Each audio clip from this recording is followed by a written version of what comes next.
नमस्कार। Endless study point पर आप सभी का स्वागत है। आज मैं आप सभी के सामने भारत को जानो का चैप्टर नंबर 15 कृषि लेकर आई हूँ। तो आइए शुरू करते हैं। सबसे पहला है, किस वेद में कृषि पद्धतियों का वर्णन मिलता है? तो वो हमें मिलता है ऋग्वेद में। कौन से वेद में? ऋग्वेद में। और चारों वेदों में जो सबसे पुराना और सबसे पहला वेद था वो ऋग्वेद ही है, और ऋग्वेद सबसे बड़ा वेद भी है। नेक्स्ट है, मौर्य काल में कृषि, पशुपालन और वाणिज्य आदि आर्थिक क्रियाओं के को सामूहिक रूप से क्या कहा जाता था? वार्ता। विश्व में सब्जी उत्पादन में भारत का कौन सा स्थान है? भारत का द्वितीय स्थान है। और प्रथम स्थान किसका है? चीन का। चीन विश्व की 40% सब्जियां उगाता है और भारत विश्व की 10 से 16% सब्जियां उगाता है। अगला है, भारत में खाद्यान्न उत्पादन की खरीद, वितरण और भंडारण का कौन सा सार्वजनिक क्षेत्र का उपक्रम है? ये है भारतीय खाद्य निगम का, और इसकी जो स्थापना हुई थी ये 1965 में हुई थी। अगला है, भारतीय कृषि में न्यूनतम समर्थन मूल्य एमएसपी से क्या तात्पर्य है? एमएसपी क्या है? ये गारंटी मूल्य है जिस पर सरकार किसानों से फसल खरीदती है। क्या खरीदती है?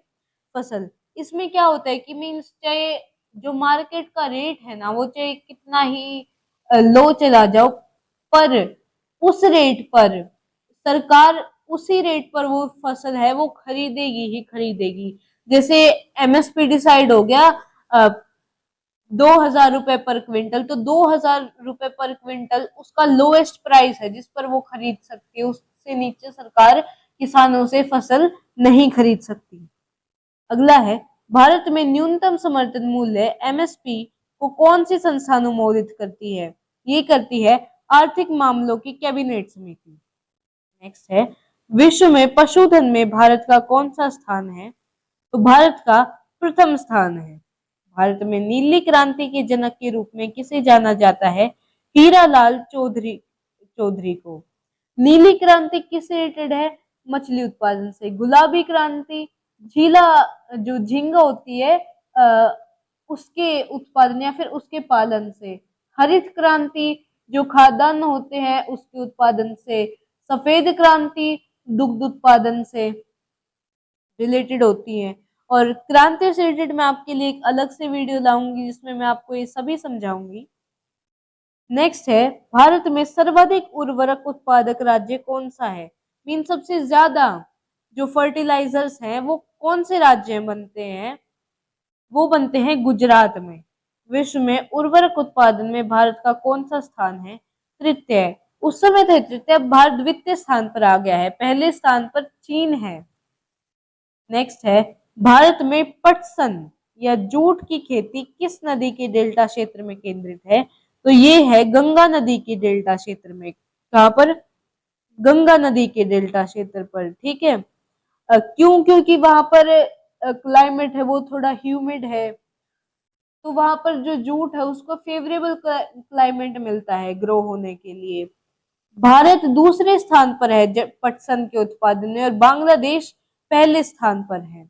अगला है, भारत की सबसे लंबी सिंचाई नहर कौन सी है? Means irrigation canal. तो ये है इंदिरा गांधी के नहर जो कि राजस्थान में है।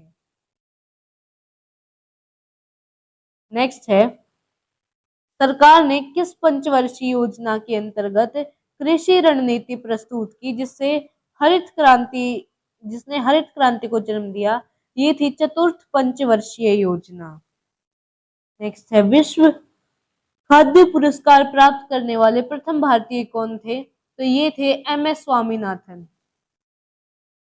एमएस स्वामीनाथन, मनकोम्बू संभाशिवन स्वामीनाथन इनका पूरा नाम था, और ये हरित क्रांति के जनक भी थे। अगला है, भारत में सर्वाधिक बादाम उत्पादक राज्य या फिर केंद्र शासित प्रदेश कौन सा है? तो वो है जम्मू, और जम्मू में ही केसर का उत्पादन भी होता है। अगला है, भारत के कृषि आयात का सर्वाधिक प्रतिशत हिस्सा किसका है? वनस्पति तेल का। सरकार ने किस पंचवर्षीय योजना के अंतर्गत राष्ट्रीय बागवानी मिशन को बढ़ावा दिया था? तो वो दिया था दशम पंचवर्षीय योजना के अंतर्गत। 18वां क्वेश्चन है, भारत को के किस उत्पाद को गोल्डन फाइबर के नाम से जाना जाता है? गोल्डन फाइबर किसे कहते हैं? पटसन या जूट को। अगला है, भारत में चीनी का सर्वाधिक उत्पादन किस राज्य में होता है? तो ये होता है उत्तर प्रदेश में। भारत में गेहूं का सर्वाधिक उत्पादक किस राज्य में होता है? ये भी उत्तर प्रदेश में होता है। भारत में सर्वाधिक कृषि उत्पादन किस राज्य में होता है? मींस ओवरऑल जो सारी फसलें हैं ज्यादातर किस राज्य में ग्रो की जाती हैं? उत्तर प्रदेश में। भारत की मुख्य खाद्यान्न फसल कौन सी है? वो है चावल या धान। मींस भारत में सबसे ज्यादा चावल खाए जाते हैं। अगली है, भारत में धान या चावल का सर्वाधिक उत्पादन किस राज्य में होता है? तो ये होता है पश्चिम बंगाल में। भारत में दालों का सर्वाधिक उत्पादन किस राज्य में होता है? तो ये होता है राजस्थान में। एक मिनट।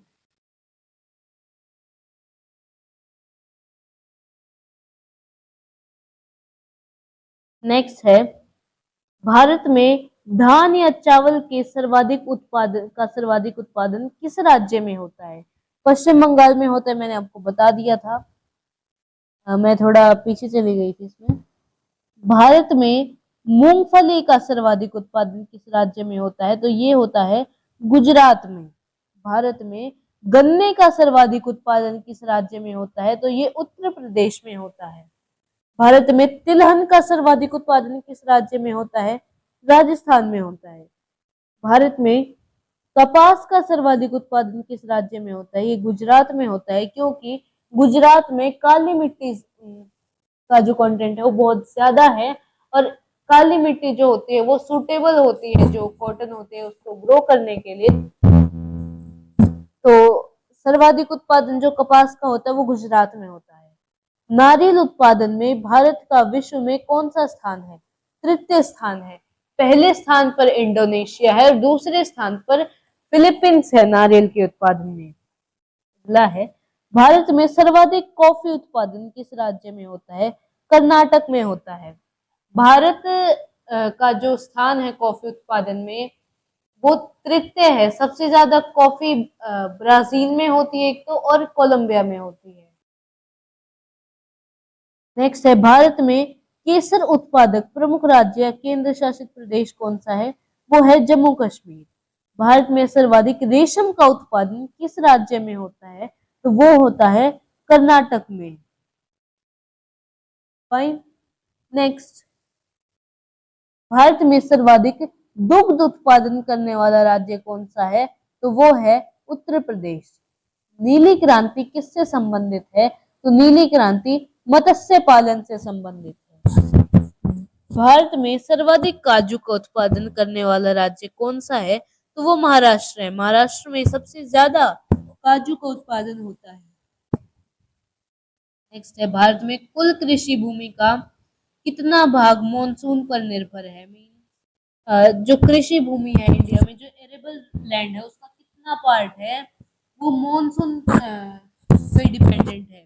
तो वो है 2/3 या फिर 2/3 पार्ट। नेक्स्ट है, भारत में हरित क्रांति की शुरुआत किस वर्ष हुई? 1967-68 में हरित क्रांति की शुरुआत हुई थी। अगला है, रबड़ के उत्पादन में भारत का कौन सा राज्य प्रथम है? तो केरल है। केरल में सबसे ज्यादा रबड़ का उत्पादन होता है। मॉनसून ऋतु में बोई जाने वाली फसलों को किस सामूहिक नाम से जाना जाता है?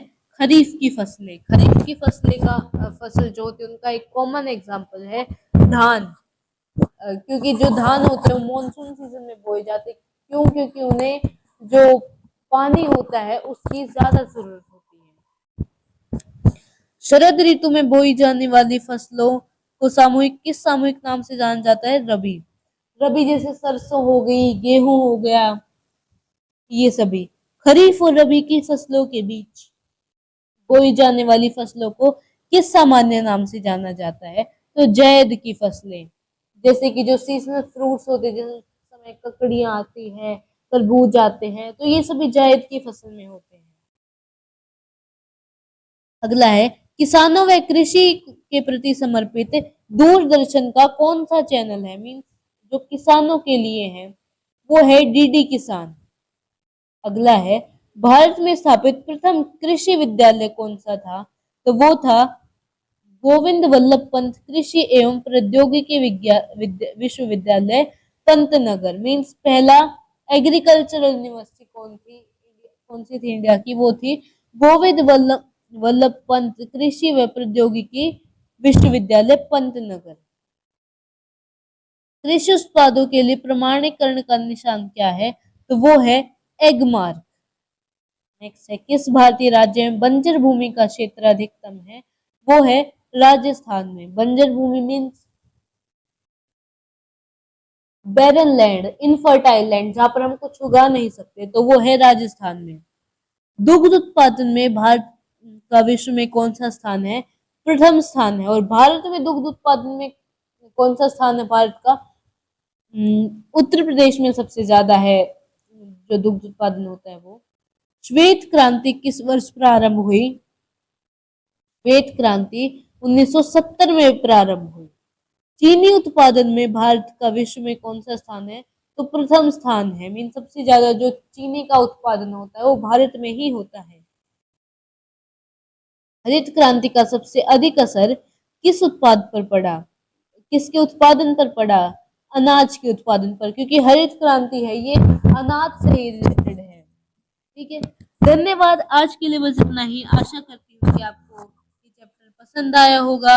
कल मैं आप सभी के सामने भारत को जानो का चैप्टर नंबर 16 लेकर आऊंगी। जुड़े रहिए हमारे चैनल से। धन्यवाद।